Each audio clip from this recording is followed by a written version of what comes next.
My name is Tanner Blake, and before the world went bad, I made my living on the water. Most years, from late spring through the first hard freeze, I worked as a fishing guide in northern Michigan. I ran charter trips on inland lakes, guided river wading trips for steelhead when the weather allowed, and picked up extra money in the fall helping a friend haul supplies to hunting camps west of Ontonagon. I was not some wilderness legend. I was a working guy in his mid-30s with a half-paid truck.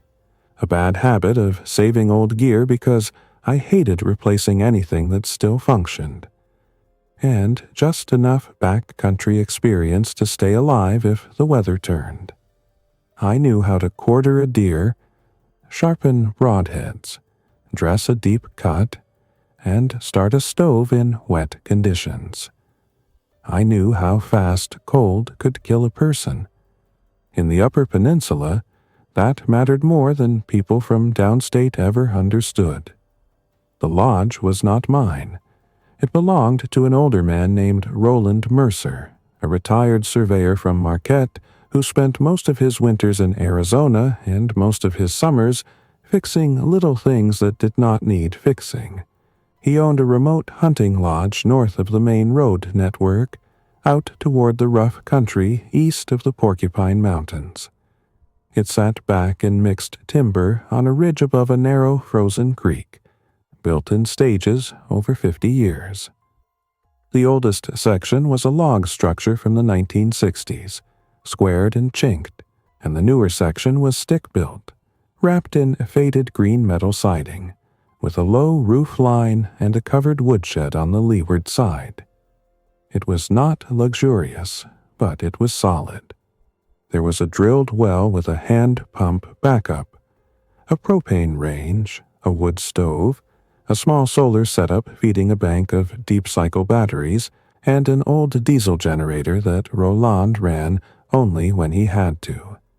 There was no cell service worth trusting, no town nearby, and no easy access once lake-effect snow started stacking across the forest roads. I had been there before.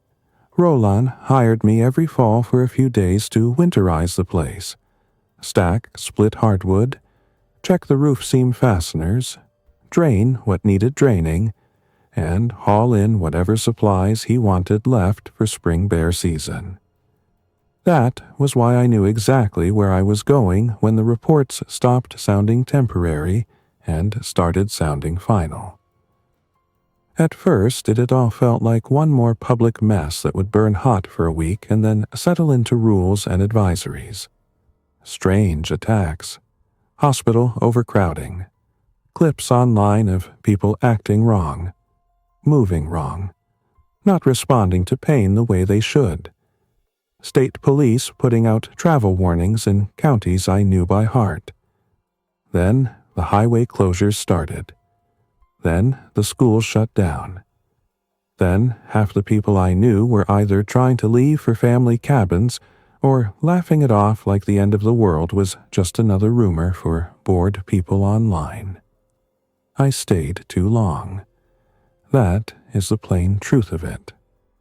I stayed in town because I kept thinking one more day would tell us what was real. I stayed because I had gear at my rental and money owed to me and a truck that needed a front brake line looked at. I stayed because my younger sister Leah lived in Green Bay, and every time I got through to her, she told me not to do anything stupid, that the National Guard would get control of it, that roads would stay open for essential travel. Then I stopped getting through. Her texts stopped first. Calls after that. I told myself the towers were overloaded. I told myself all kinds of things. The thing that finally sent me north and west was not a news alert. It was a man I had known for years, a bait shop owner in Silver City named Marco Veselin, calling from a landline that sounded like it was underwater. He did not waste time with greeting. He said, "If you're not already moving, move now. M64's got wrecks at the low stretch and sheriff units are pulling back. People are getting hit in the ditches when they stop to help. I just watched one of them get back up after taking 2 rounds center mass. Don't come through town. Go around if you can. And, Tanner, bring winter fuel. This is not ending by Monday. Then the line cut. I packed in less than 20 minutes because I had already run the list in my head 100 times. Cold weather gear first. Wool base layers, insulated bibs, 2 down jackets, rain shell, gloves, socks, face mask. Then food, rice, oats, pasta, flour, salt, powdered milk, peanut butter, canned beans, canned tomatoes, canned peaches, coffee, tea, jerky, oil, sugar.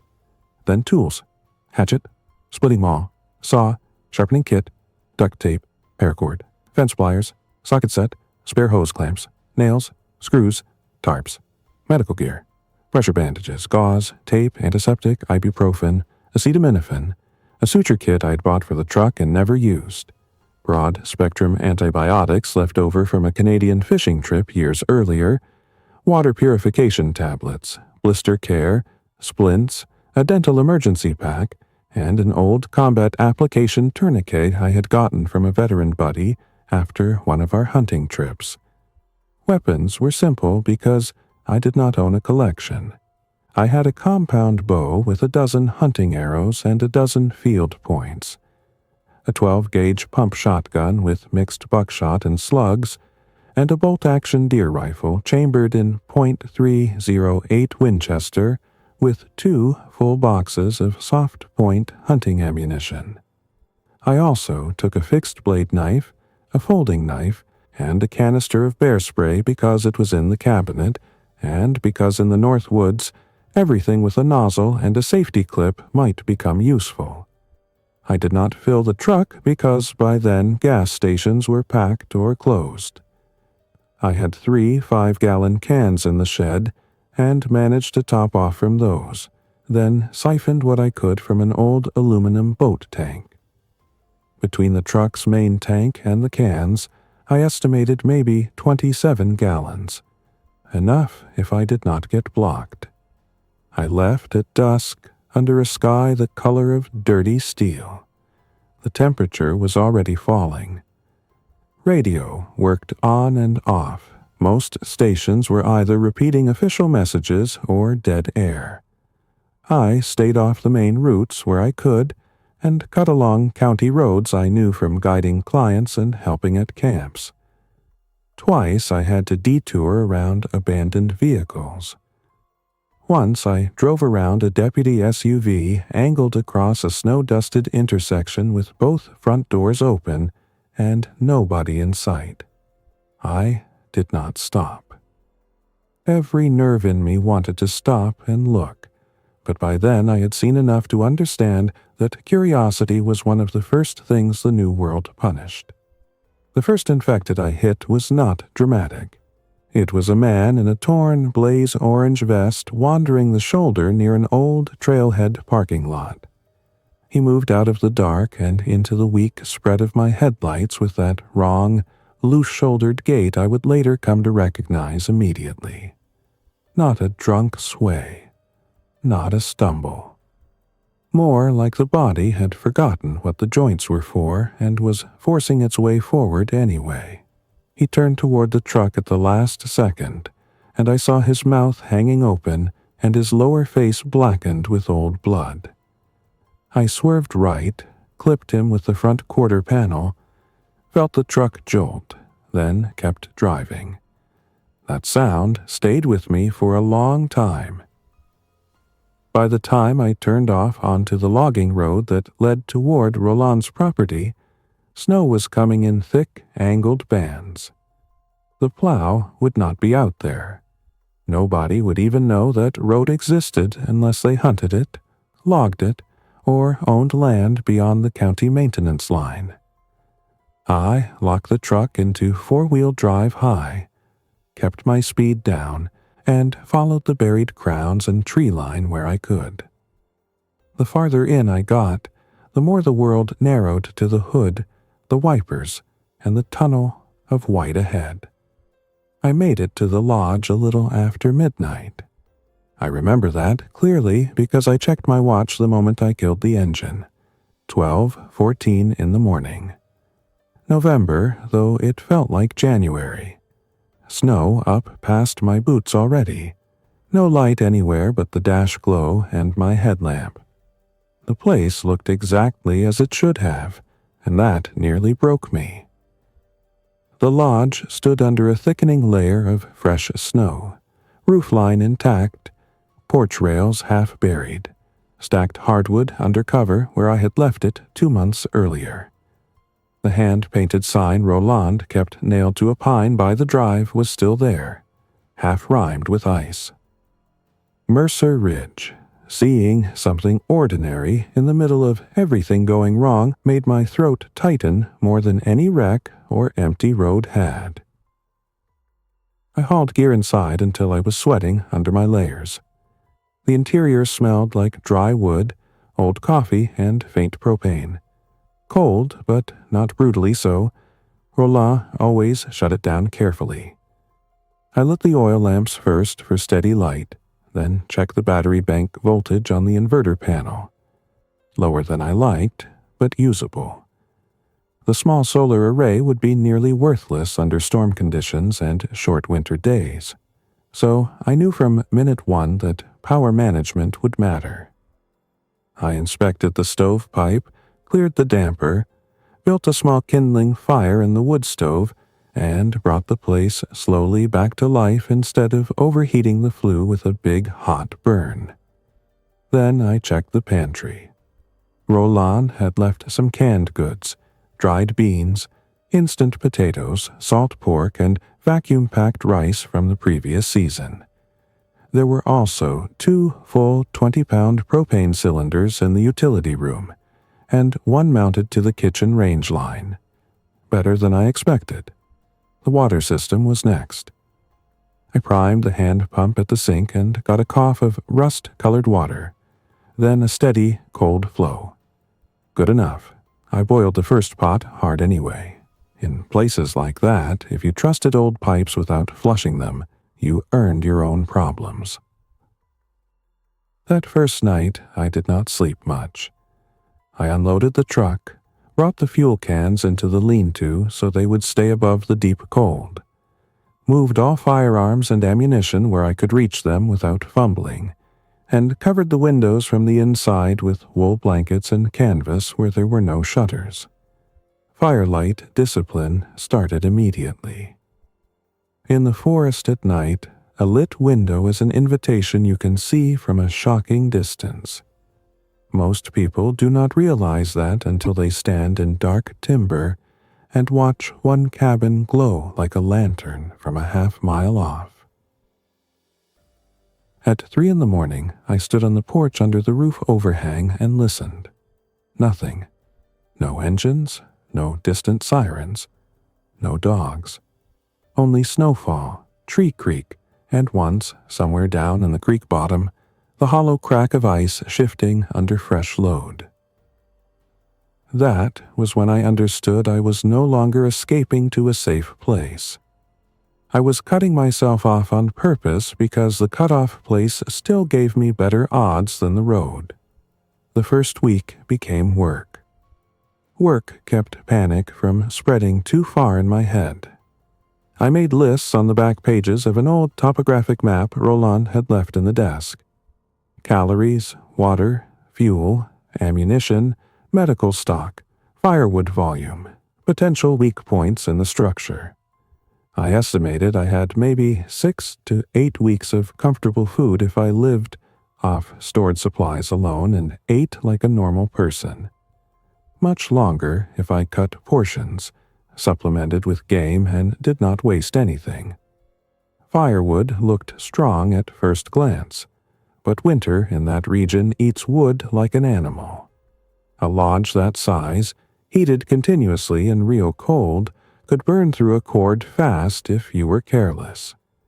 I inventoried the shed and the rows under tarp and guessed I had about 2.5 cords split and stacked, maybe a little more. Enough for a while, not enough to relax. I set rules for myself. I set them out loud. Fires low during daylight, hotter only after full dark and only if wind conditions knock the smoke down through timber instead of letting it plume high. No generator unless absolutely necessary.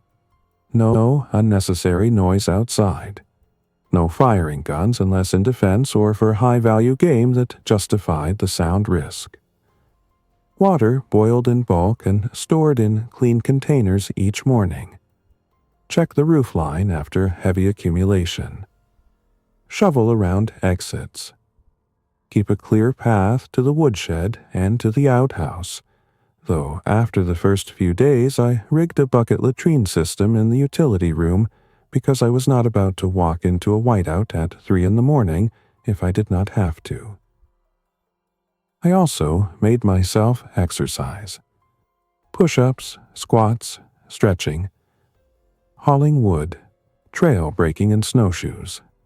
Not because I cared about staying fit in some abstract way, but because if you let yourself sit by a stove all day in winter, your body softens fast. Then one slip, one hard drag through snow, one need to carry water or a quartered deer, and you pull something or gas out at the wrong moment. The radios were mostly useless. Roland had an old weather band receiver, an AM/FM set, and a handheld VHF unit meant for camp coordination, and occasionally talking to truckers on the ridge with an adapter. For a few days I picked up emergency broadcasts with fragments of evacuation notices, shelter locations, travel bans, boil water advisories, and requests for citizens to remain indoors. Then the messages got shorter and less local. State-level instructions with no detail, then mostly static. Once, late at night, I caught a weak station from farther south carrying a panicked call-in format where people kept saying relatives had turned after fevers and bites and that hospitals were no longer hospitals. Then that vanished too. When the sky cleared on the 5th day, I climbed the ridge above the lodge with binoculars. From there, through breaks in the timber, I could see miles of forest rolling away under fresh snow and black spruce shadows. To the west, the country rose toward the high ground associated with the Porkies. To the south, a distant ribbon that might have been a county road showed no movement, no smoke anywhere at first. Then, after a long scan, I caught one dark thread rising far off near where I thought an old trapper's camp might still stand. A human sign. Could have been a chimney. Could have been debris. Either way, I marked the bearing. On the 7th day, I found blood on the porch. Not much. A few frozen drops leading from the steps to the edge of the shoveled path, then vanishing under drifted snow. Human, from the look and color of it before the cold darkened it. Fresh enough that it had not completely oxidized when it froze. I stood there with the shotgun in my hands and listened until my ears hurt. No tracks I could read clearly because snow had filled them. No sound, no movement. I did a full perimeter sweep in snowshoes, wide loop first, then tighter, bow in hand and shotgun slung. I found where somebody had likely moved through the trees east of the lodge, using the denser spruce for cover. I found one broken branch shoulder height and one place where snow had collapsed into a boot hole along a game trail. Adult. Not animal, not me. Whoever it was had come close, gotten close enough to the porch to drip blood, and left. That changed the equation more than the infected did. Until then, I had treated the lodge as a shelter against weather and occasional wandering danger. After that, I treated it as a position that had been observed. Smoke was the obvious reason. Even with careful burns, a cold, still day can carry a plume upward like a signal flare. The lodge sat tucked in timber, but not invisible. Nothing warm is invisible in deep winter if someone is hungry enough to scan for signs. I cut down on daylight fires immediately and shifted more of my heating strategy to thermal mass and layering. I kept one room truly warm and let the back rooms drop cold. Closed interior doors, hung additional blankets in the hall. Cooked efficiently. Boiled water in batches and kept it in insulated containers. Slept in wool and used a 0-degree bag on top of the mattress even indoors. It was uncomfortable, but discomfort is cheaper than getting found by the wrong people. Hunting started in the second week because I could not assume the roads would reopen or that rescue would ever come. The infected, whatever caused them, did not seem built for winter travel the way healthy, motivated humans could be. That part turned out to be true enough. I saw tracks sometimes, and twice I found where one had stumbled through shallower sections of woods and then either frozen or wandered off. But in heavy snow and sub-zero wind, they were less of a roaming threat than desperate living people. Cold slows everything. It also simplifies priorities. Food, heat, shelter, water. Miss one for long enough and the rest stop mattering. I hunted mostly with the bow because noise discipline was life. My compound was a Matthews I had owned for years, 65-pound draw, fixed broadheads tuned for deer. Not ideal in heavy winter clothing and deep snow, but workable because I had practiced. I built a crude blind 20 yards off a narrow crossing where the creek bottom pinched between two cedar stands, and where deer had started using the packed edges of my own snowshoe paths to save energy. I hated the idea of baiting, but hunger is practical, so I scattered a little cracked corn I found in Roland's utility bins near a natural funnel and stayed well downwind. The first doe took 2 days. I watched her for 20 minutes before I drew, waiting for the angle. In summer, I would never have taken that shot in brush. In winter, with calories on the line and no game warden to impress, I accepted a tight quartering-away window at maybe 18 yards and put the arrow in behind the last rib. She ran hard downhill, crashed within sight, and lay still. I still remember kneeling beside her in the snow, steam rising off the body into air so cold it stung my teeth. There was no triumph in it, only relief and urgency. In those temperatures you can spoil meat by being careless, but you can also lose fine motor function in your fingers while dressing. I worked fast with gloves off for the precision cuts and on again for anything else. Rolled her, opened clean, avoided puncturing the gut, got the cavity clear, and dragged her on a plastic sled I had found in the shed. I processed most of the meat in the unheated mudroom where it would stay cold but out of scavenger reach. Some I pressure canned using Roland's old canner and the propane stove. Some I cut into strips and dried near the stove with careful ventilation. Some I froze naturally in cloth bags hung outside beneath the eaves where foxes and martens could not reach. Organ meat I ate first. Bone broth I made from everything else. Nothing wasted. In a collapsed world, a deer is not a trophy. It is time. By then I had settled into a rhythm that almost felt sustainable. Morning fire, water, perimeter check, wood hauling, gear maintenance, scanning from the ridge when weather allowed, food prep, trap line for rabbits, and evening radio attempts. I even started talking to myself less, which I took as a good sign. Isolation does strange things to your thoughts. At first, it sharpens them. Then, if you do not manage it, it starts wearing grooves you fall into. Old conversations, regrets, imagined futures. the same memory replaying with new endings. I learned to interrupt that. Work, notes, tasks, routine. Survival is partly logistics and partly refusing to drift. The first direct sign of the infected near the lodge came about 3 weeks in. I woke before dawn to a sound I could not place. Not quite scraping, not exactly knocking, something irregular against wood. I lay still in the sleeping bag and listened again. 3 slow impacts. Pause.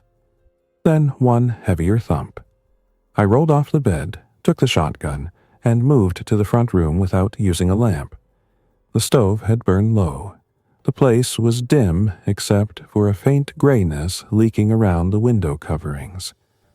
The sound came again, this time clearer. Porch side. I eased 1 blanket aside by an inch. A man was standing on the porch with one shoulder against the outer post, head bowed as if he were too tired to stand. He wore a torn winter coat with no hat and 1 glove missing. Snow had crusted into his hair and eyebrows. At first glance he might have been a half-frozen traveler. Then he lifted his face. His eyes were wrong. Milky, but not blind. Fixed and unfocused at the same time. His cheek had been bitten or torn months or days earlier, I could not tell, and the wound was black around the edge instead of red. He was not shivering. That was what unsettled me most. In those temperatures, a living man without proper gloves and head cover should have been shaking violently or already down. He just stood there, leaning and occasionally bumping the post like the body had one job left and was committed to it. There are things people imagine about fear that are not true. They think fear is loud and dramatic and makes your thoughts race. Sometimes it does. Sometimes it makes everything very quiet. I stood there with my fingers straight along the shotgun guard and calculated sound, risk, distance, and angle. If I fired through the door or from the window, everyone within a mile on a still morning would know exactly where I was.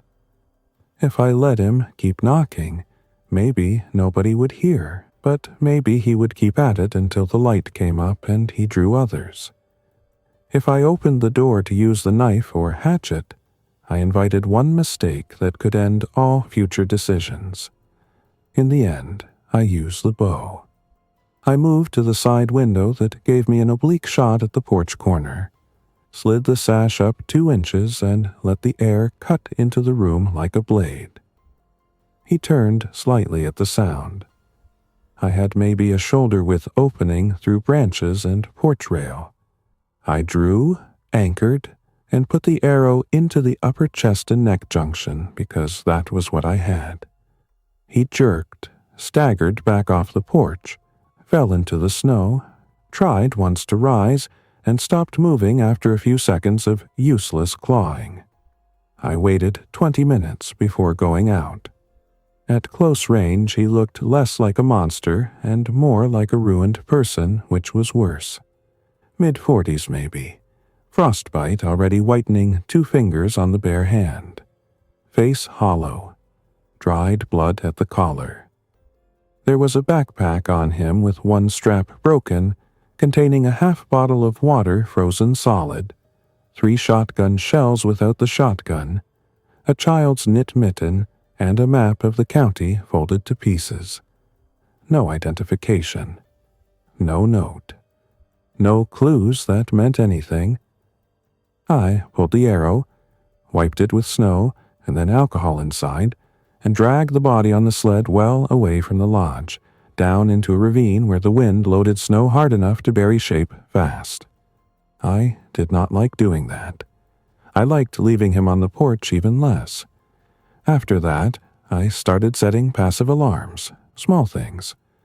Monofilament line across likely approaches with metal cups or washers that would rattle if snagged. A row of empty tin cans hung low behind the woodshed. Snow smoothed deliberately near the porch so fresh tracks would read clean. Nothing elaborate. Elaborate systems fail in cold.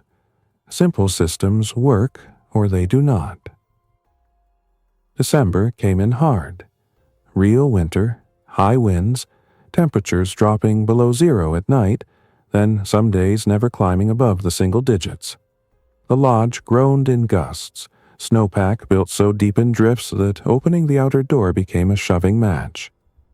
I used less fuel than expected because I had reduced the heated space, but more wood than hoped because prolonged cold punishes even good planning.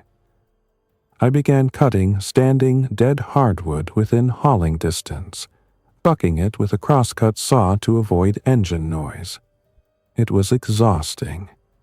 Every stick of new wood meant calories spent before calories were gained. That is winter math in the bush. People think wood heat is comforting. It is, but it is also labor you carry on your back. It was in the middle of that deep, cold stretch that the group arrived. I heard them before I saw them. Not from the alarms, from voices. At first, I thought I was imagining it because human speech had become so rare outside my own mouth. Then I heard it again, carried thin through timber and wind. One male voice calling something I could not make out. Then another, sharper, closer. I killed the stove draft, dimmed the lamp, took the rifle this time, and moved to the west window overlooking the shallow approach trail. 3 figures were coming through the trees in rough line. 2 men and a woman from what I could tell at distance. All on foot, all layered heavy, all moving with the stiff, inefficient gait of people at the edge of their reserves. One of the men carried a rifle slung across his chest. The other supported the woman by the elbow when she stumbled. They were not drifting like infected. They were choosing their way through snow. The lead man saw the chimney smoke first. Even managed carefully, a little still leaked. He lifted an arm and nearly fell doing it. I stayed behind cover and let them come to the edge of the clearing. "Cabin," he called, voice cracked and raw. "We see you. We're not looking for trouble." That statement, in my experience, usually means trouble is already standing nearby. I did not answer immediately. Letting people know exactly where in a structure you are is a habit worth breaking. He tried again. "We need heat, just for a minute. We got one in bad shape." The woman was indeed in rough shape. Even through the glass I could see she was not moving right, not infected wrong, hypothermia wrong. Slow responses, feet dragging, head down too long. I spoke from the corner of the room, away from the window. "Leave the rifle in the snow and back off 10 steps. No response for 2 beats. Then the second man said something I could not hear. The lead man unslung the rifle, hesitated, and laid it down carefully. "Now, step back." They did. I kept them out there long enough to study details. Clothing mix suggested they had not started together from one planned point. The lead man had on an expensive technical shell over older insulated pants. The second man wore what looked like work coveralls under a borrowed parka. The woman had mismatched gloves and one boot wrapped at the ankle with duct tape. No obvious bites or blood from where I stood. Exhaustion was real. Whether the story behind it was real, I could not know. I opened the inner door but kept the outer cracked only enough to speak through it. The air that came in was brutal. "Names?" The lead man answered first. "Gavin Price." The second man said, "Noah Lasko." The woman lifted her head just enough to say, "Emily Hart." "Where from?" "South," Gavin said. "Road washed out with wrecks, then snowed in. We came through an old hunt camp. Nothing there. We've been moving 2 days." That was not an answer. It was a shape of an answer. What happened to the rest of your people? A pause. Too long. Gavin said, There aren't any rest. Maybe true, maybe rehearsed. I let them stand there another half-minute while I decided. This is the part people judge most easily from warm rooms. Why not help them? Why not turn them away? In stories, the moral line is clean. In real life, it is a moving target drawn across your own food, firewood, safety, and conscience. One desperate person can become an ally. 3 can become a takeover. A sick stranger can be hypothermic, can be infected, can be both. In the end, I told them I would let the woman into the mudroom first, alone, so I could assess her. The men would stay outside with hands visible. If they rushed the door, I would shoot. I said it flat and meant it. Emily nearly collapsed crossing the threshold. The mudroom was cold but out of the wind. I shut the inner door behind me and checked her fast. Pupils responsive, skin cold and pale, especially fingers and cheeks. Speech slowed but coherent. No obvious bite wounds on exposed skin, though I was careful where I looked and touched. Wet socks, bad sign. I got her boots off, wrapped her feet in dry towels, gave her warm water, not hot, and had her sit against the wall while I monitored her. Rewarming a severely chilled person too aggressively can create its own trouble. She trembled once, then started shivering hard, which actually reassured me. It meant her system was still trying. I searched her pack in front of her. She watched but did not protest. 2 energy bars, a flashlight with weak batteries, a folded photograph of a little girl maybe 6 years old, 1 dry pair of socks and a small revolver unloaded. No extra rounds. I kept the revolver. Then I brought the men in one at a time to search them and their packs. Gavin had a lever action rifle in .30-30. 7 live rounds in the side cuff and 5 more in a coat pocket. Also a hunting knife, lighter, map, and a pouch of jerky gone hard with cold. Noah had no firearm, just a framing hammer stuck through a belt loop, multi-tool, and some canned food that had frozen enough to bulge. No obvious wounds on either man beyond frostnip and exhaustion. I took the rifle and all weapons into the main room, but still did not let them near the fire until I had decided where they would sleep and how much of the lodge they would see. They smelled like wood smoke, cold wool, and travel. Human smells, familiar. I hated how much relief that gave me. For the first hours I kept it strictly controlled. They sat in the outer room while I heated broth and oats. I told them basic rules. No one touched my weapons. No one opened a blind or a shutter. No one walked outside alone at night. No one approached me from behind. Any sign of fever, confusion, or unusual aggression got addressed immediately and from a distance. They listened, which told me they were either smart, honest, or patient enough to pretend. They gave me more of their story as they thawed. Gavin said he had run a snowmobile rental and tour operation near Bergland. Noah had worked seasonal maintenance for county roads and plowing crews.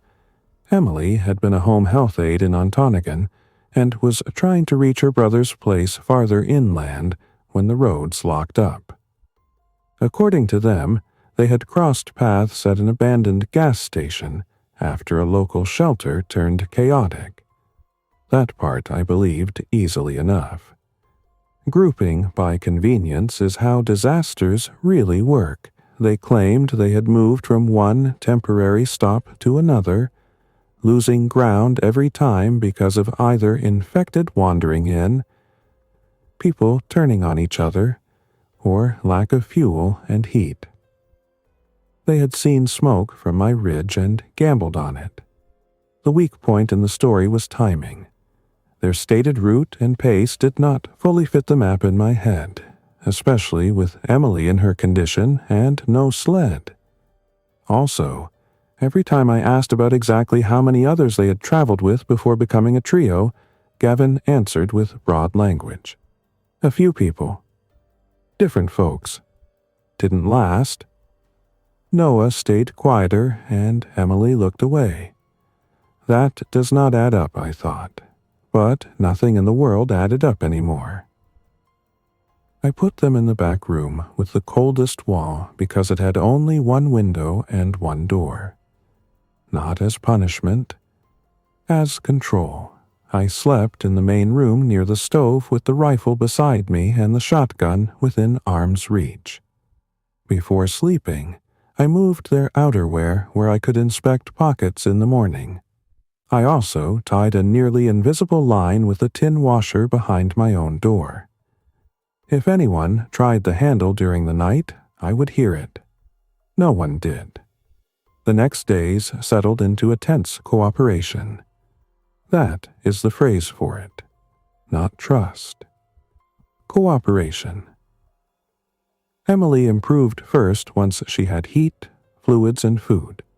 Frostnip on 2 toes, but no clear, deep tissue damage. She helped in the kitchen, organized the pantry by habit, and spoke in the practical way caregivers often do when they are scared and hiding it. Noah proved useful fast. He knew engines better than I did, and within a day had the old diesel generator running smoother than I had ever heard it, though we still barely used it. He also helped me roof rake accumulated snow from the lower pitch after a wet storm threatened to load one side too heavily. He worked hard and did not waste movement. Gavin was the one I watched. Not because he was openly hostile. Quite the opposite.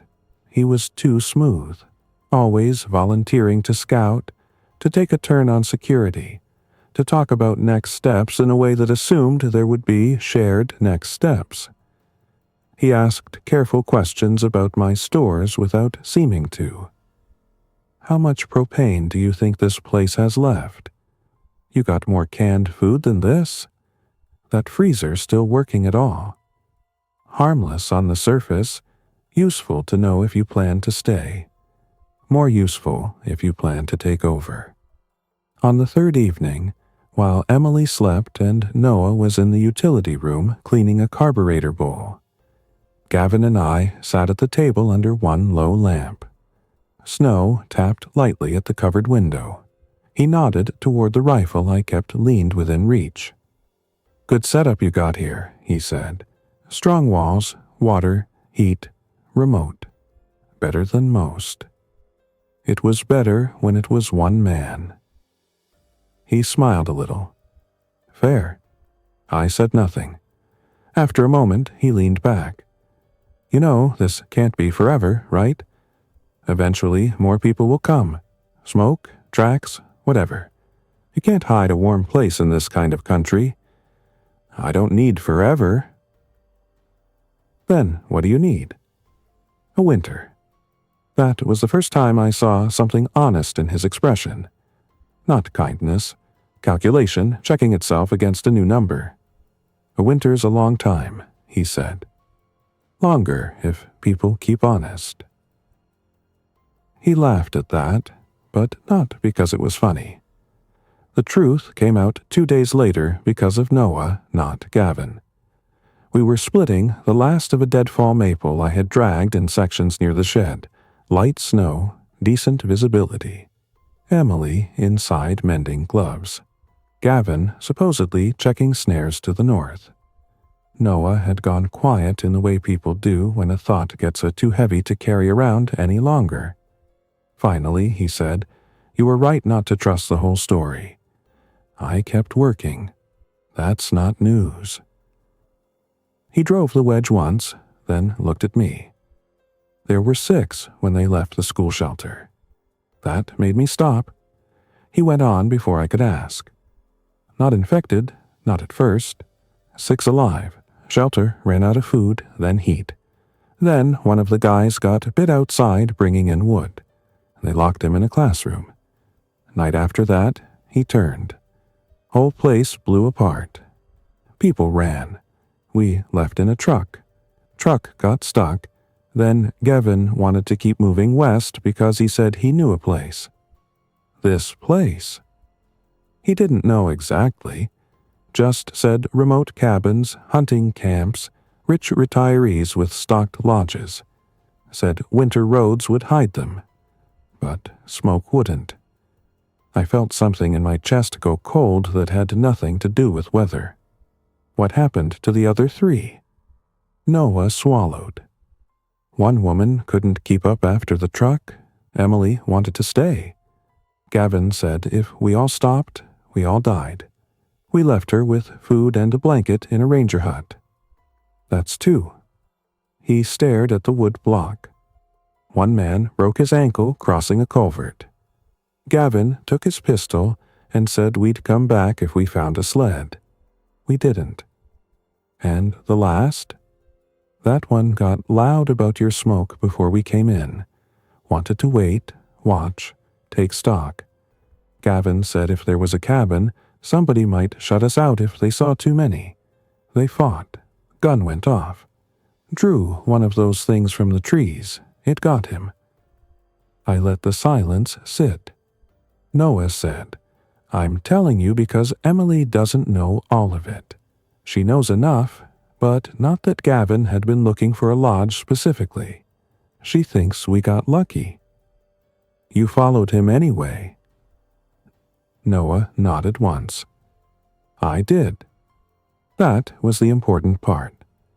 People rarely become dangerous in isolation. They become dangerous by going along one step at a time until they are standing somewhere they never pictured for themselves. I asked, why tell me now? He looked up, tired in a way that had gone beyond sleep. Because he's deciding whether this place is yours or ours. When Gavin came back near dusk, I had already moved aboard a little. Not enough to start a fight. Enough to control one if it started. His rifle and the revolver stayed locked in a storage trunk I had reinforced with a chain through a floor anchor. Ammunition separate. I gave him no sign Noah had spoken. But Gavin was not stupid. Smart men read changed atmosphere like weather. At supper he talked more than usual, asking Emily about her brother, joking with Noah, trying to pull us into the shape of a group. The kind of talk people use when they want consensus to form before anyone notices the frame. Later, when Emily turned in, he asked if we should start talking about patrols and outer security, maybe setting up a regular watch schedule and supply allocation for the lodge. For the lodge. Not for staying here. For the lodge. I told him no. My place, my rules, my stores, my decisions. Guests contribute. Guests do not govern. His eyes flattened at that. You planning to put us back out in the snow? He asked. No, planning to keep clear lines. He leaned on the table, voice lower. Clear lines get blurry when people are alive because of the same roof. I met his stare. Not tonight, they don't. That night, I did not sleep. At around 2 a.m, one of the cup lines behind the woodshed rattled. I was already awake, sitting in the dark with the rifle across my knees. The sound came again, faint under the wind. Not from the front approach. Side yard. I moved to the mudroom window and lifted the corner cover. A shape passed between the shed and the pump house. Too controlled for infected. Human. I crossed the kitchen without lamplight, eased the back inner latch, and waited. A minute later, the back outer handle moved very slowly. Testing. I opened the inner door hard and brought the rifle up. Gavin stood in the dark mudroom, halfway through the outer door, one hand on the frame and the other holding the crowbar from the tool bench. For 1 second, we looked at each other like two men who had finally reached the honest part.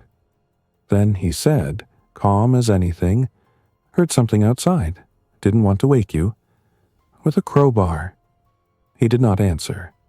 Behind me, I heard Noah come out of the back room. Emily, too, breath sharp with confusion. I kept the rifle on Gavin's chest. "Set it down." He stared another long second, then lowered the bar carefully to the floor. Emily said, "What is happening?" Nobody answered quickly enough, so I did. He was checking whether he could get in the back way without going through me. Gavin turned just enough to include the others in his expression. Or I was checking a noise because, unlike him, I think 4 people have better odds than 1. "That what you call it?" Noah said quietly. Something passed between them then. Recognition, Gavin knew. He straightened slowly. "You been talking?"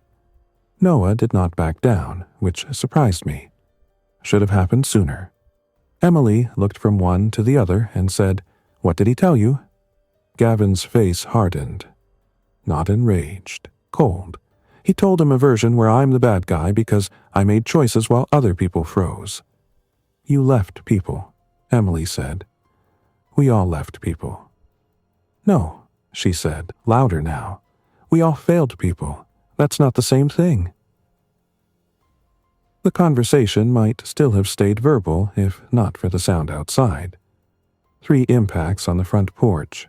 Slow, heavy, then another from the side wall. Everyone froze.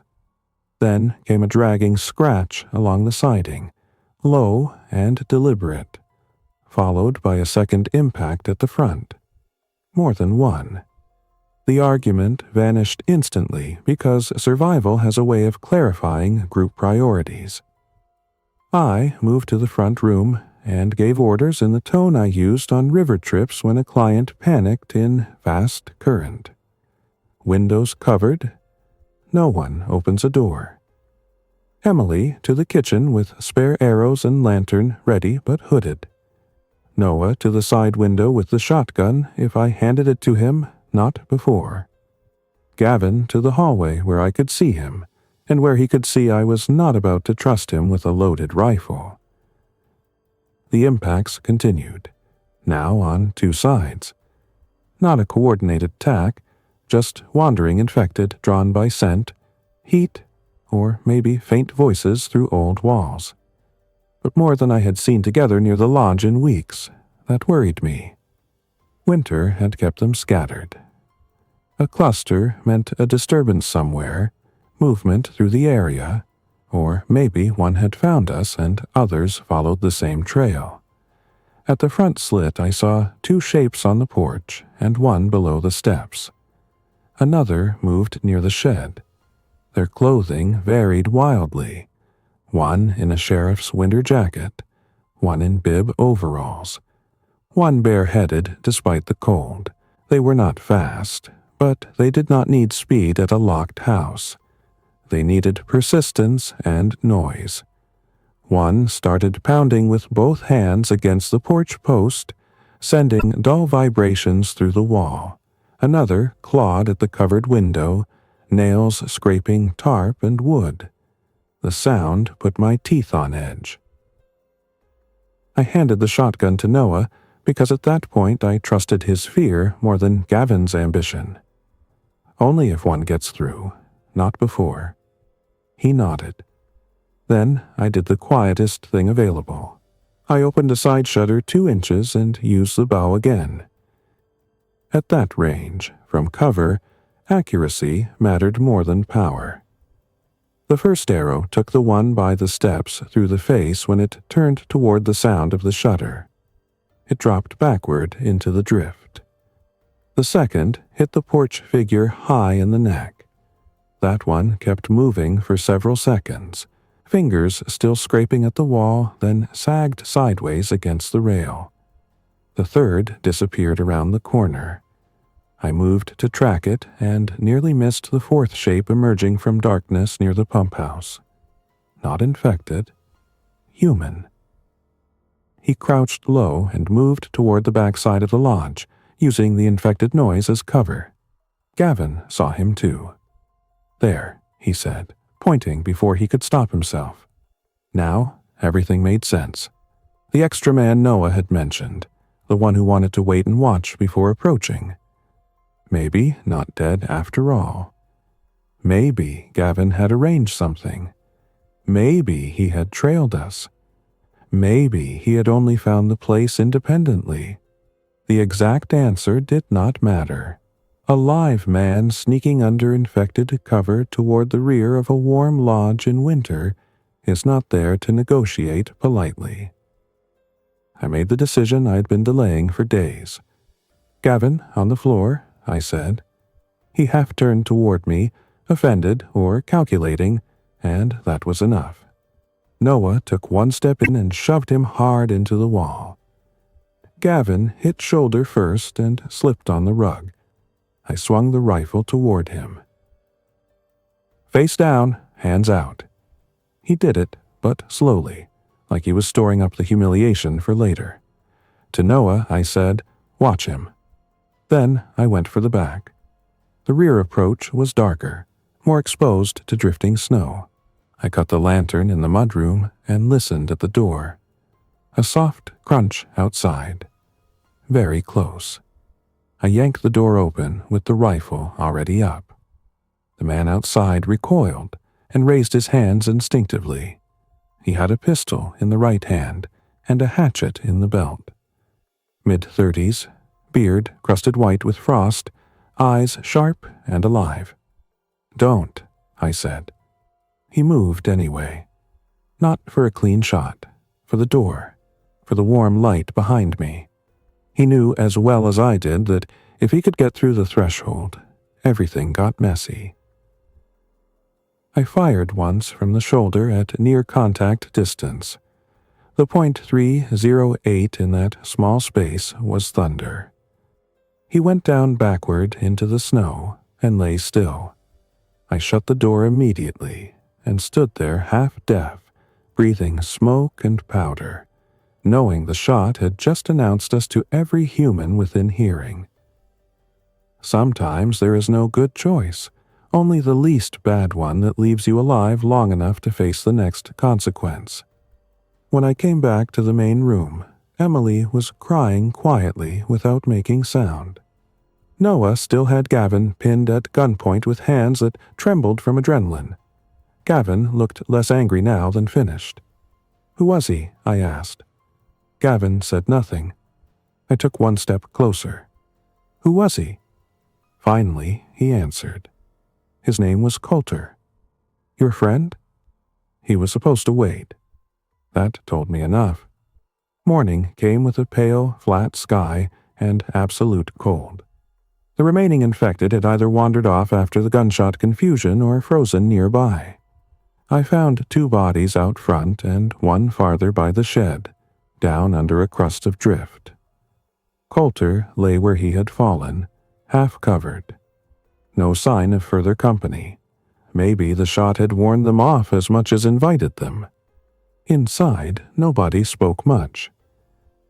I made coffee because some actions keep a room from tipping into something worse. Then I sat Gavin at the table and made him tell the whole thing. Not because confession fixes anything, but because uncertainty is poison in a closed winter shelter. The truth, as usual, was uglier and smaller than rumor. Gavin had indeed spotted my smoke days earlier from a ridge and convinced the others to approach as a small desperate party because he thought any lone occupant would reject a larger group. Coulter had shadowed at distance. If entry went smoothly, he would come in later as another survivor or remain nearby until Gavin judged the situation. If entry failed, the 2 of them intended to force the issue at night or during distraction. Gavin claimed he never planned to kill me outright. I believed that in the narrowest possible sense, Men like him prefer leverage to murder because leverage preserves options. But a dead man in the snow from a misunderstanding would not have kept him up at night long. Emily looked sick listening to it. Noah looked ashamed. I mostly felt tired. Then came the question no gear manual covers. What do you do with a man like that in deep winter when you are days from anywhere? When the roads are gone, when putting him out may kill him and keeping him in may kill you later. People like to pretend there is always a legal or moral system waiting just off stage. There was not. There was me, a rifle, a lodge, 3 witnesses, and weather that could turn judgment into execution by temperature alone. In the end, I chose a narrow path. I told Gavin he would leave at first light the next morning with food for 3 days, his coat, boots, bedroll, 1 knife, and no firearm. I would give him a marked route to an old Department of Natural Resources service cabin I knew of southeast of us. If he made it there, he might find shelter enough to continue or survive a while. If he tried to circle back, if I saw his tracks near the lodge again, I would shoot without warning. Emily protested at first, then stopped when she realized the alternative might be worse. Noah said nothing. Gavin looked at me for a long time, and finally nodded. Maybe because he saw there was no room left to bargain. I put him in the mudroom overnight, hands-free but the outer door latched from inside and the inner door barred. Cruel? Maybe. Necessary? Yes. I slept in a chair with the shotgun across my lap. He left under a hard pink dawn and did not look back. I watched through binoculars until the trees took him. He never returned. Whether he died out there, reached the service cabin, or found another group, I do not know. I have thought about him more than I like, not because I regretted sparing him, because I understood exactly how close I had come to misjudging him in the other direction. Hospitality can kill you. So can suspicion. Survival is often the art of being right just enough, just in time. After Gavin left, the lodge changed. Not into a happy refuge, that would be a lie, but into something more honest. Emily and Noah could have gone too. I gave them the option. Told them plainly they owed me nothing, and I owed them no permanent arrangement. Emily said she was not going back into that forest alone with temperatures dropping again by evening. Noah said he would stay as long as his labor paid for his share and not a day longer if I asked him out. That was good enough for me. The 3 of us built a working winter. We formalized everything because vague agreements breed resentment. Food accounting, wood detail, night watch on the worst weather shifts when sound carried oddly and the lodge creaked enough to hide approach. Water, hauling, and boiling. Hunting rotation, though Emily rarely went beyond trap checks and wood gathering because her toes took time to heal fully. Noah got one of Roland's old chainsaws running for short bursts when conditions allowed, and we used it sparingly to cut larger deadfall fast before shutting it down and splitting by hand under cover. We reinforced the back door with a crossbar bracket from scrap steel. We improved my passive alarms. We packed snow against the lower outer wall on the windward side for insulation. We even made a crude smoke baffle from sheet metal and darkened branches above the flue line so the plume diffused lower in some conditions. Not perfect, but better. Emily turned out to be the emotional center we both lacked. She did not talk much about before, but she knew how to keep people from hardening into pure function.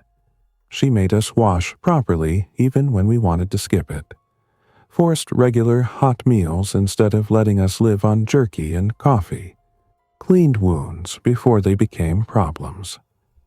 She also started a nightly practice of reading from whatever books Roland had left on the shelves, mostly old hunting memoirs, weather almanacs, and a history of Michigan mining towns. It sounds small. It was not. Hearing a human voice doing something normal after dark changes the shape of fear. Noah became indispensable. Quiet men who know engines, structure, and weather are worth more than gold in a collapse. He helped me convert one outbuilding corner into a secure cold storage space lined against scavengers. He fabricated a better sled harness from old tow straps so we could haul deer or wood more efficiently. He also admitted, one night over coffee, that he had been a mediocre man before all this, coasting from job to job and drinking too much when work dried up. I told him the world no longer graded on old transcripts. He laughed at that, harder than the line deserved. The infected remained a background threat through the heart of winter, not absent but less mobile than in milder conditions. We saw them sometimes at distance, solitary or in pairs, moving along old paths like they remembered infrastructure more than destination. Twice we found frozen remains partly scavenged by foxes. Once a woman in a hospital gown came out of a snow squall near the pump house and made it nearly to the porch before I put an arrow through her sternum at 6 yards. That one bothered Emily for days because the woman still had a plastic medical wristband on.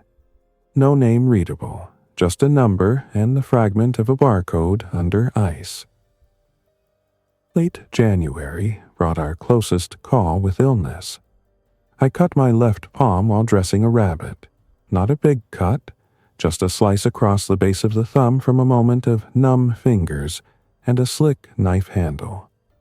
In summer, it would have been a curse word and a bandage.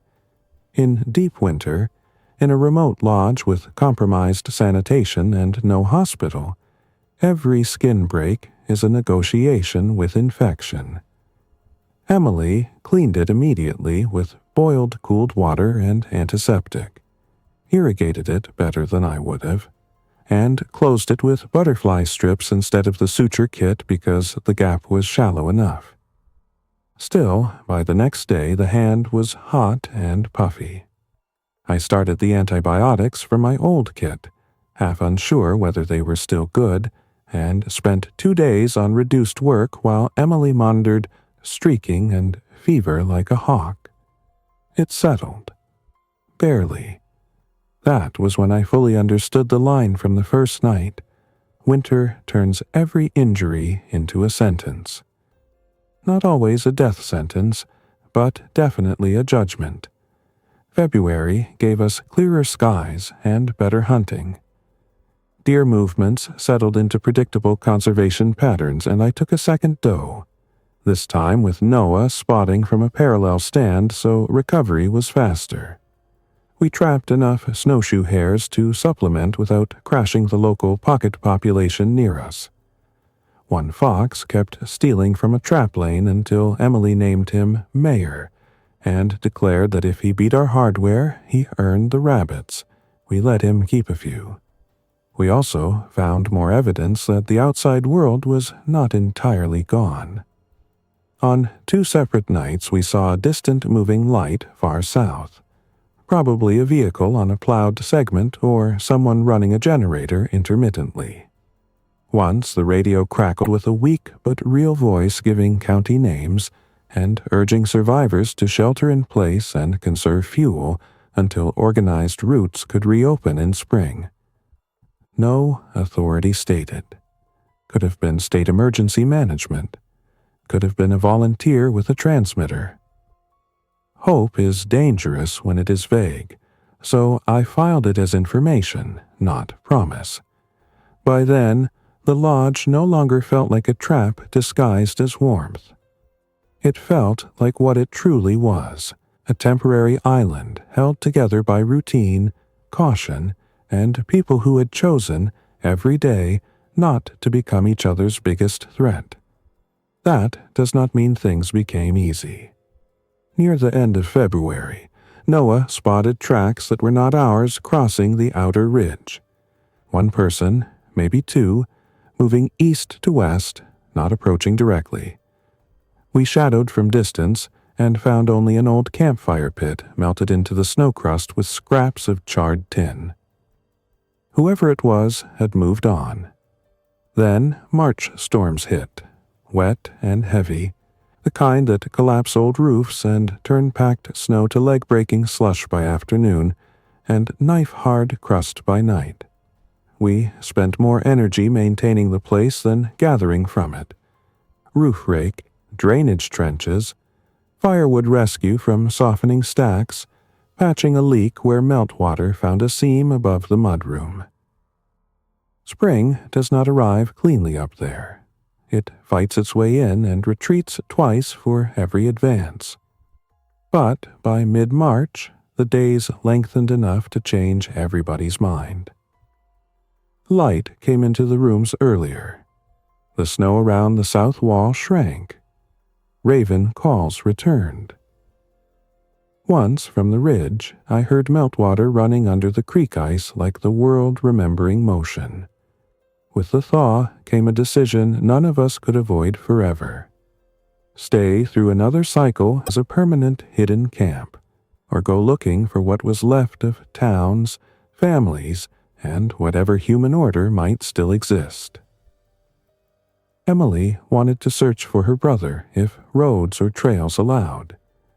Noah wanted to find out whether any county crews or road departments had regrouped because, in his words, some idiots gotta get the culverts clear if people are going to move again. I wanted news of Leah, though by then hope had changed shape. It was no longer the bright certainty that she must be fine, just unreachable. It was the quieter need to know, one way or the other. We prepared carefully, because surviving winter in place did not guarantee surviving movement in spring breakup. In some ways, travel then was worse. Roads hidden under rotten snow, streams swelling, soft shoulders waiting to swallow axles, infected, possibly becoming more mobile as temperatures rose, human groups ranging farther as stored food ran low. We used the last cold weeks to map caches. One at the lodge, one at the old service cabin route, one under rock cover halfway south with canned food, water tabs, matches, and a note sealed in plastic. We tuned the truck as best we could. Its battery had suffered, fuel had been nursed, and mice had started exploring the engine bay, but Noah got it sound enough to trust for short trips. We also built a handcart from sled runners and an old garden frame because, in breakup season, vehicles fail where simple drag systems still move. The day we finally left the lodge for a real scouting run, I stood on the porch with the key in my hand and felt something close to grief. Not because the building was alive, because it had held the line while the rest of the world came apart. Because inside those walls I had gone from a man fleeing bad news with a truck full of supplies to a man who understood exactly how thin civilization is, and exactly how much work it takes to rebuild even a corner of it. Because Roland Mercer's old hunting lodge had become the place where suspicion, hunger, cold, violence, and decent human effort all met and argued over what came next. I locked the front door even though there was almost no point. Habit, respect. Maybe hope that habits would matter again someday. Then we headed south in the truck as far as the road allowed, chains rattling on patchy ice, rifles ready but mostly low, eyes on every tree line and ditch. The world we found was not dead. Not alive the way it had been either. It was scattered, burned in places, quiet in others. One farmhouse occupied with a white sheet hung as a signal. 2 road crews working a grader and a loader near a county shed with armed lookouts posted on the roof. A church lot converted into a ration point under the control of people who looked as tired as we felt. Enough to tell us this much. The outbreak had not ended. It had thinned the world and broken its habits, but not erased it. Weeks later, after more trips, more risks, more careful contacts, I learned that Green Bay had been hit hard early. Communications shattered. Evacuations partial and confused. I still do not know with certainty what happened to Leah. Not fully. I found a volunteer registry where her name appeared once among evacuees moved through a temporary shelter. Then nothing after. That is its own kind of wound. Not clean enough to close, not sharp enough to kill. People ask, in the few times since that I have told this story straight, whether the hunting lodge saved me. Yes, but not because it was remote. Remote places kill you all the time. They kill you with isolation, weather, infected cuts, rotten beams, bad steps on icy stairs, bad luck with an artery, and smoke seen by the wrong set of eyes. The lodge saved me because it had water, structure, fuel options, defensible sight lines, workable storage, and enough tools to turn skill into days and days into months. It saved me because I knew it before I needed it. It saved me because discipline matters more than bravado once the roads close. And maybe most of all, it saved me because after the wrong man left, the right people stayed. I still think about the first morning there, standing on the porch while snow fell through the beam of my headlamp, and the whole forest felt abandoned by history. I thought then that I had escaped into emptiness. The answer, most days, was not something noble. It was a checklist. Boil water, split wood, dry socks, cover the windows, count the cans, check the snares, clean the wound, watch the smoke. Listen before opening the door. That is how you survive when winter cuts off the roads and the dead still move in the trees. Not with speeches, not with heroics, with routine, suspicion kept in bounds, and work done before your hands are too cold to do it. I was a fishing guide before all this. Not a soldier, not a sheriff, not some chosen survivor built for the end of the world. Just a man who knew weather, knew enough about hunger to respect it, and got lucky one time in the direction he drove.